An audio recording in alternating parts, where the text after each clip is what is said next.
Masih di berita satu sore, pemirsa, saatnya kami hadirkan rangkaian peristiwa kriminal yang menjadi catatan redaksi berita satu sore.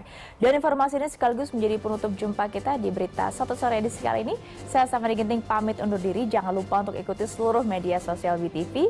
Ada Instagram, Twitter, dan juga YouTube. Jaga kesehatan dan tetap semangat. BTV bersatu menginspirasi. Sampai jumpa.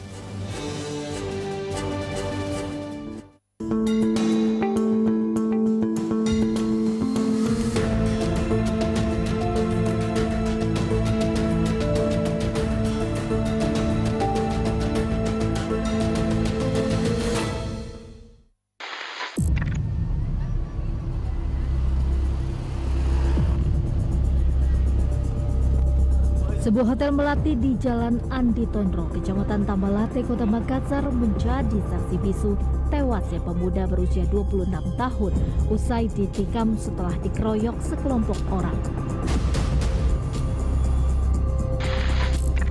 Aksi pengeroyokan hingga tewas ini terekam kamera pengawas.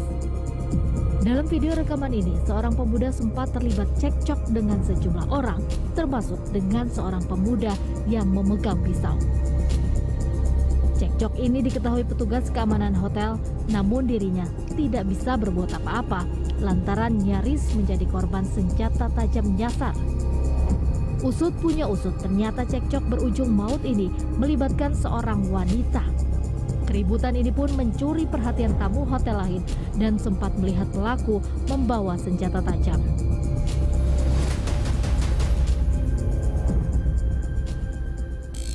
Bertengkar sama pacarnya dia di lantai dua. Terus cowoknya bilang ayo dari lantai ketiga, tapi nak bilang itu ceweknya enggak mau kamu pulang. Ya sudah itu, enggak ada ibu kembali bisa di kamar. Enggak lama kemudian sekitar 3 menit 2 menit ribut di bawah, bilang apa ribut di bawah. Jadi turun nih pas sudah kejadian. Dan terakhir saya lihat turun habis ini yang pelaku masih pegang badannya, udah mandi di depan dia tadi. Jadi dia sama tidak berani kalau udah keluar. Bertengkar maksudnya waktu bertengkar apa? Sudah menikam nih, sudah menikam itu. Pas tapi masih pegang badannya di tengah-tengah jalan situ. Keributan ini pun berlanjut hingga lantai bawah dan area parkiran depan hotel. Disinilah korban yang bernama Asto ini dihujam tikaman senjata tajam oleh pelaku dan teman-temannya.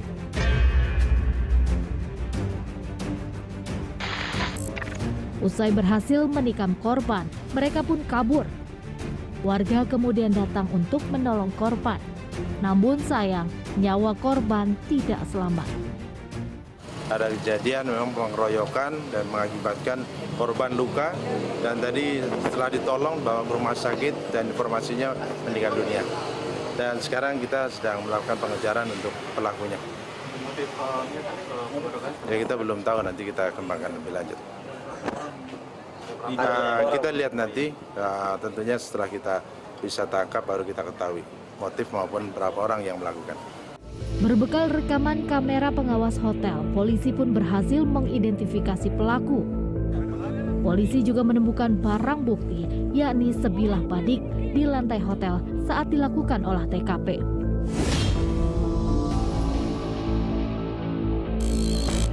Sejumlah saksi juga telah dimintai keterangan, yakni pengelola hotel dan sejumlah pengunjung.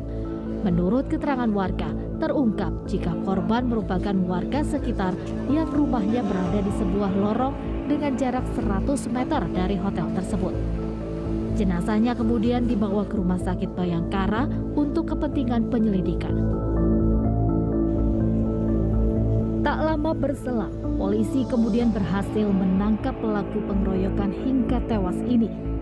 Hasil pemeriksaan juga mengungkap jika korban ternyata adalah orang yang hendak melerai pelaku yang saat itu sempat bertikai dengan pemuda lainnya di lantai 2 hotel. Sebenarnya korban ini akan memisah, menghalang-halangi pelaku ini melakukan terhadap si perempuan.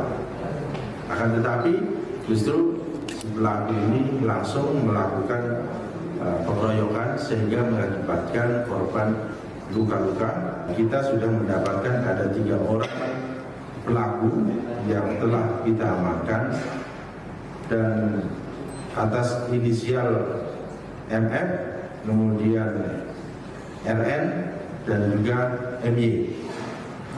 Kemudian dari 3 pelaku ini masih ada salah satu pelaku yang masih dalam pengejaran.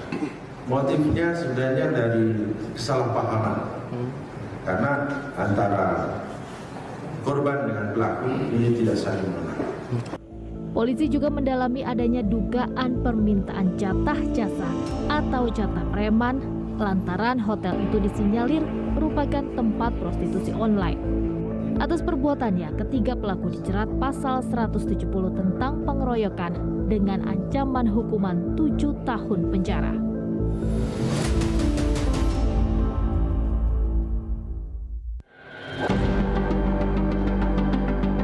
Lain di Makassar, lain pula di Mojokerto, Jawa Timur. Seorang purnawirawan anggota Polri merenggang nyawa di sebuah hotel di kawasan Gunung Gedangan, Mojokerto, Jawa Timur. Denny Agustono ditemukan tewas oleh karyawan hotel.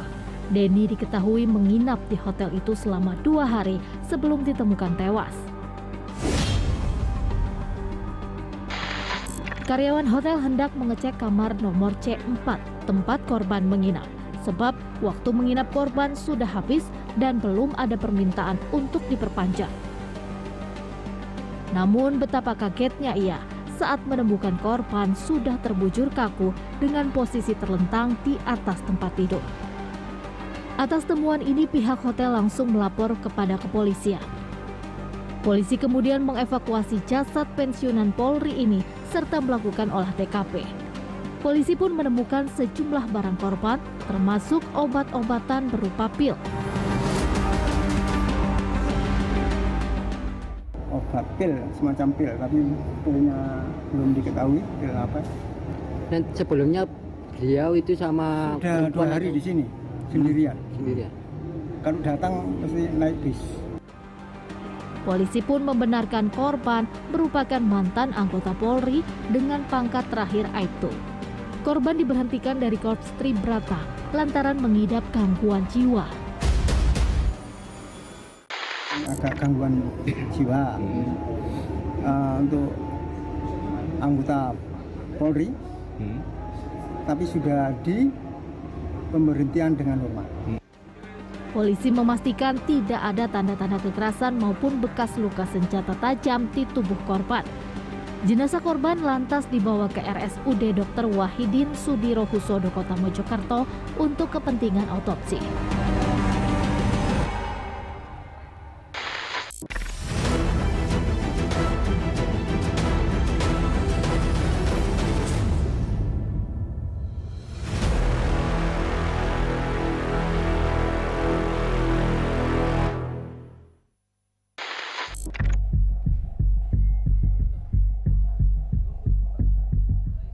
Lagi dan lagi, perilaku bejat dilakukan pria renta terhadap seorang bocah perempuan.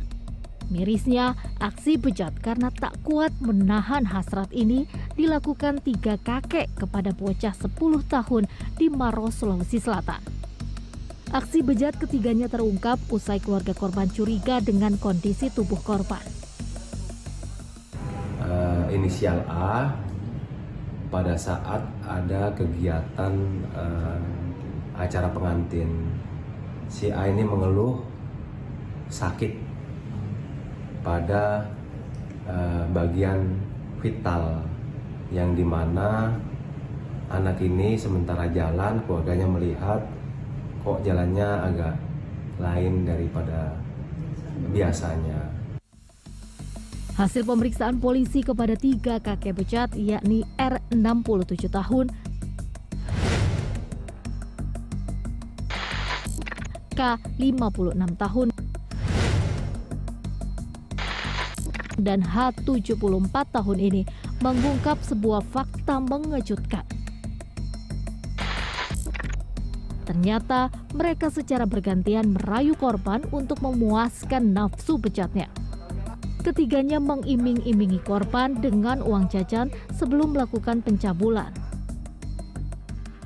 3 ini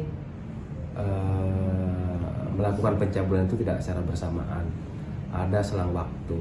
Ada yang 2 tahun yang lalu, 2 orang tersangka dan ada yang bulan Juli 2023. Itu modusnya seperti bagaimana mereka? Modusnya pelaku ini mengiming-imingi uang sebesar 5.000 kepada korban. Fakta lain yang juga terungkap yakni ketiga tersangka ini merupakan warga sekitar yang tinggal satu dusun dengan korban. Bahkan tersangka R merupakan rekan dari orang tua korban. Akibat perbuatan bejatnya, ketiga kakek renta ini harus menjalani hidup di balik jeruji besi. Ketiganya pun terancam hukuman maksimal 15 tahun penjara.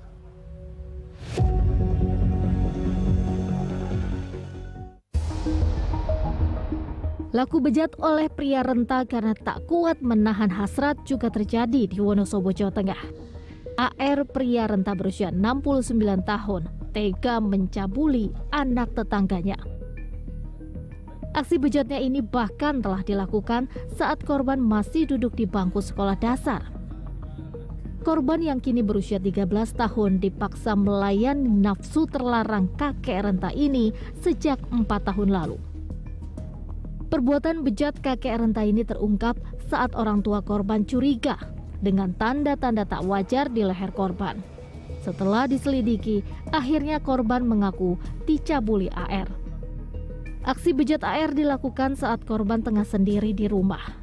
Mirisnya lagi, pelaku ternyata merupakan seorang guru ngaji. Namun rupanya profesinya tidak mencerminkan perbuatannya. Modus yang dilakukan adalah ketika pelaku ini mengetahui rumah korban sedang dalam keadaan kosong, maka pelaku ini datang ke rumah korban. Yang mana jarak antara rumah korban dan rumah pelaku ini selisih satu rumah saja. Sehingga kapan waktunya kosong, kapan waktunya ada orang tuanya, pelaku ini mengetahui. Kakek renta ini pun harus mempertanggungjawabkan perbuatan bejatnya di hadapan hukum.